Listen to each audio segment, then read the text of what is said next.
गंधर्व जन्मशती कुमार गंधर्व प्रतिष्ठान द्वारा कुमार गंधर्व की जन्म शताब्दी के अवसर पर कॉलेजई कार्यक्रम आयोजित किया जा रहा है। कार्यक्रम भानुकुल परिसर माता टेकरी मार्ग 19 जनवरी से 21 जनवरी तक प्रातः एवं संध्या 2 सत्र में आयोजित किया जाएगा, जिसमें देश विदेश के ख्यात संगीतकार, संगीतज्ञ, संगीत की विभिन्न विधाओं में पारंगत संगीतज्ञ अपनी उपस्थिति देंगे। कुमार गंधर्व प्रतिष्ठान के भुवनेश कोमकली व कलापिनी कोमकली ने प्रेस वार्ता आयोजित कर पत्रकारों के समक्ष कार्यक्रम की विस्तृत जानकारी दी एवं देवास शहर के संगीत रसिकों, संगीत प्रेमियों से नगर में होने वाले निशुल्क ऐतिहासिक आयोजन में श्रोता बनकर इस अभिनव आयोजन को सफल बनाने की अपील की। ब्यूरो न्यूज, हमारा देवास। आप सभी को जानकारी इस बारे में भी है ही कि 12 जनवरी उनकी पुण्यतिथि होती है और हर वर्ष 12 जनवरी को हम उनकी पुण्यतिथि पे आयोजन करते रहे हैं। इस वर्ष जन्म शताब्दी वर्ष होने के कारण हमने यह तय किया कि 12 जनवरी की पुण्यतिथि और जन्म शताब्दी वर्ष का आयोजन संयुक्त रूप से करते हुए 19, 20 और 21 तारीख को कार्यक्रम का आयोजन किया जाए। एक बात और यहाँ पे महत्वपूर्ण रूप से कहना चाहता हूँ कि जितनी जगह पे अभी तक हमने कार्यक्रम किए हैं इस जन्म शताब्दी वर्ष के निमित्त से, जैसे मैंने आपको बताया कि बम्बई से लेकर मैंने कई शहरों की आपको बात कही, तो इन सब शहरों में जितने कार्यक्रम हुए हैं उन सब कार्यक्रम के मुकाबले देवास का कार्यक्रम सबसे विराट और भव्य है, क्योंकि सभी शहरों में हमने 2 दिन का कार्यक्रम और इसके साथ में 3 सत्रों का कार्यक्रम किया। लेकिन देवास का ही एक ऐसा आयोजन है कि जो 3 दिन का हो रहा है और इसमें 5 सत्र होने वाले हैं, जिसके अंदर गायन वादन की सभाएं भी होंगी और कुछ वक्ताओं के वक्तव्य भी आप लोग सुनेंगे, कुछ विचार विमर्श भी होगा, कुछ चर्चा विचर्चा भी होगी। और ये सब चीज़ें दिन भर चलने वाली 19 तारीख की शाम से शुरुआत होगी और 22 तारीख की रात को इस कार्यक्रम का समापन होगा। और इस कार्यक्रम में सभी सुविख्यात समापन 21 को है ना? समापन 21 की रात 21 की रात ओके। 19 की शाम पहली सभा, 20 की सुबह दूसरी सभा, 20 की शाम तीसरी सभा और 21 की सुबह शाम चौथी और पांचवी सभा। 20 से सुबह शाम 20 से सुबह शाम, 20 को सुबह शाम और 21 को सुबह शाम। ऐसे 19 की शाम से शुरू कर रहे हैं अपन, शुक्रवार की शाम। उसमें आप इन्विटेशन कार्ड देखिएगा, उसमें पता भानुकुल परिसर ही दिया हुआ है, क्योंकि सामने अपना ही है तो इसलिए उसको उसी से जोड़ा है ताकि सबको पहचानने में आसानी हो। ये जो जैसे भुवनेश ने बताया आपको, इतने लंबे समय से लगभग, बल्कि मैं तो कहूँगी कि हम लगभग पिछले 2.5 वर्ष से, 2.5 वर्ष पहले से इस पूरे शताब्दी वर्ष के आयोजन को लेकर हम काम कर रहे हैं। उसकी रूपरेखा बन रही है और वो रूपरेखा केवल देवास के तक ही सीमित नहीं है, वो जैसे आपको बताया पूरे भारत में आयोजन करना है तो उसका एक बड़ा विचार पहले से करना पड़ता है। तो वैसे हम लगभग 2.5 वर्ष से इसके पीछे हैं। न केवल कार्यक्रम किए जा रहे हैं बल्कि उनके ऊपर कुमार जी के कृतित्व पे और सांगीतिक जो उनका योगदान रहा है उसके ऊपर अब तक लगभग 6 पुस्तकें निकल चुकी हैं इस वर्ष में।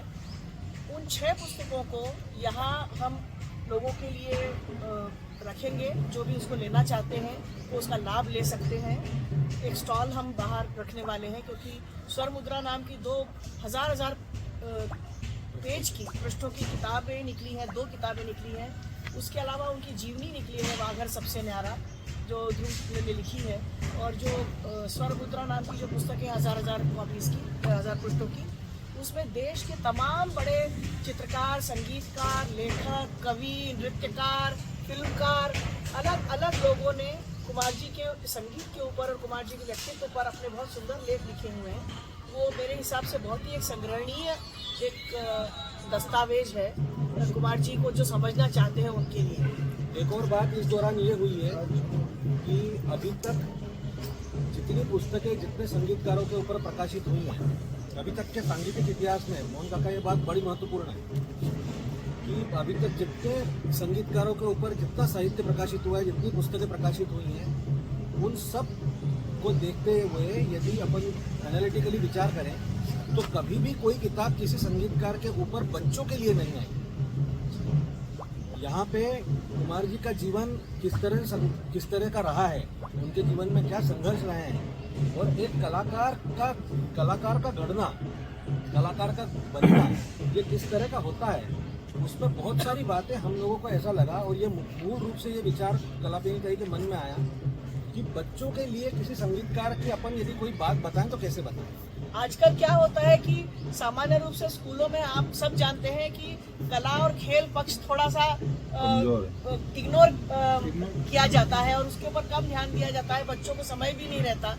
तो इस वजह से जो हम सब पूरे चूंकि भारत में सब जगह परफॉर्मेंस के लिए जाते रहते हैं, तो हमें भी ये कई बार एहसास होता है कि बच्चों को ये मालूम ही नहीं होता कि कलाकार का बनना क्या होता है। और आज के समय में ऐसा है कि कोई भी चीज केवल स्क्रीन पर फ्लैश हो गई मतलब सितारा बन गया या चमक गया, तो वो केवल उतना भर नहीं होता, उसके पीछे एक कलाकार की क्या साधना होती है, वो किस संघर्ष से गुजरता है, अपने आप को कैसे बनाता है, अपने आप को कैसे ढालता है, इसमें बहुत सारी बातें होती हैं। और कुमार जी के जीवन में इतना उतार चढ़ाव रहा है और उनके जीवन में इतनी घटनाएं ऐसी हैं कि जो बच्चों के लिए इंस्पायरिंग हो सकती हैं और हैं ही, ऐसा हमारा मानना है। तो इस संबंध में 3 पुस्तकें, बहुत इंटरेस्टिंग किताबें प्रकाशित हुई हैं। ये 3 पुस्तकें मैं इसलिए कह रहा हूँ क्योंकि तीनों पुस्तकों का जो मैटर है, जो मसौदा है, वो अलग अलग है, और ये 3 भाषाओं में पुस्तकें, हिंदी, इंग्लिश और मराठी। और ये जो पुस्तकें हैं ये चित्रमय पुस्तकें हैं, ये पिक्टोरियल बुक्स हैं। और बच्चों को रसा है, केवल उनको टेक्स्ट दे देंगे तो वो मतलब उतना प्रभावित नहीं होते, बच्चे चित्रों से ज्यादा अपने आप को कोरिलेट करते हैं। और केवल चित्रमय पुस्तक ना होते हुए इसके अंदर एक म्यूजिकल पार्ट भी है इस पुस्तक में, कि कोई यदि एक स्टोरी का कोई एक पार्ट है, जो लेखक हैं यदि उन्होंने कोई स्टोरी का एक पार्ट बनाया है और उसके अंदर उनको यदि कोई एक चीज लगती है कि यहाँ पे कुमार जी की फला बंदिश या फला भजन या फला कुछ चीज है जो उससे रिलेट करता है, तो वहाँ पे उस म्यूजिक का बारकोड अवेलेबल है। आप उस बारकोड पे क्लिक करेंगे, वो गाना या वो बंदिश या वो भजन बजना शुरू हो जाएगा। तो ये बारकोड डाल के, हाँ बारकोड है उसके अंदर। तो ये सब चीजें वो मराठी पुस्तक में, लेकिन अब नई एडिशन जो हिंदी की आने वाली है उसके अंदर भी होने वाला है। और यह आपको जान के खुशी होगी कि जब से हमने इस पुस्तक का प्रकाशन किया है उसमें मराठी का जो एडिशन है उसकी मेरे ख्याल से पहली एडिशन खत्म हो चुकी है, दूसरी एडिशन भी खत्म होने, दूसरी एडिशन भी अब खत्म होने में। ये जो पुस्तक जिसका आप जिक्र कर रहे हो ये मतलब प्रतिष्ठान ने निकाली या किसी लेखक का? नहीं, मराठी की जो पुस्तक है पुणे की एक प्रकाशन संस्था है जिसका नाम है ज्योत्सना प्रकाशन। वो विशेष रूप से बच्चों की पुस्तकों पर ही काम करते हैं, तो हमने उनको साथ जोड़ा है। प्रतिष्ठान ने उसमें सहयोग किया है सारे मटेरियल देने में और लिखने में, क्योंकि जिस व्यक्ति ने ये पुस्तक लिखी है उनका नाम भी बहुत बड़ा है, उनका नाम है माधुरी पुरंदरे। शायद यहाँ के लोगों को उतनी जानकारी शायद ना हो, लेकिन माधुरी पुरंदरे ये है विश्वविख्यात लेखिका है जो बच्चों के ऊपर काम करती हैं। और बाबा साहब पुरंदरे का आपने नाम सुना होगा, जो शिवाजी के ऊपर जिनका बहुत बड़ा योगदान रहा है, तो ये उनकी सुपुत्री है। ये उनका परिचय गलत है वास्तव में, परंतु वो एक बेहद संवेदनशील नाट्यकर्मी है, खुद चित्रकार है, लेखिका है, गायिका है, और वो बच्चों के लिए विशेष रूप से काम करती है। तो वो कई दिनों तक देवास आके रही है इन पुस्तकों को लिखने के संदर्भ में, अपनी जानकारी बढ़ाने के लिए। उन्होंने मेरे साथ यहाँ पे घंटों रहकर चर्चाएं की है। उसी तरह से हिंदी की जो पुस्तक, उन्होंने कहा था कि भाई आपको ह्यूमिड क्लाइमेट जो कि बम्बई की है उससे छोड़ के आपको किसी ड्राई क्लाइमेट पे जाना चाहिए। इंदौर और देवास में उनके कुछ मित्र लोग थे, तो उन्होंने कहा कि भाई आप ये जगह बहुत अच्छी है, शांत जगह, देवास आ जाइए। और उनका आना देवास हो गया। यहाँ पर वो रह के 6 साल तक लगभग वो मौन रहे। उनको करवट भी बदलने के लिए संभव नहीं था, इतने ज़्यादा बीमार थे वो। माँ को हमारी करवट बदलने के लिए उनकी मदद करनी पड़ती थी।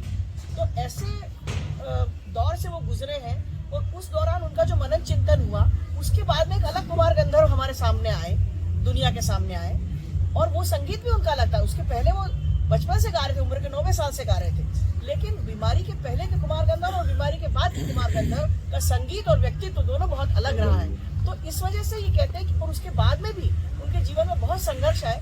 इसलिए ये कहा गया है कि भाई उन्होंने एक तरह से अब उस जानलेवा बीमारी से लड़ के वो बाहर आए, एक फिनिक्स पक्षी की तरह, जो हमेशा रात में से उठ के फिर से खड़ा हो जाता है, ऐसा कहा जाता है। तो इसलिए वो कालजयी नाम रखा। और दूसरी बात ये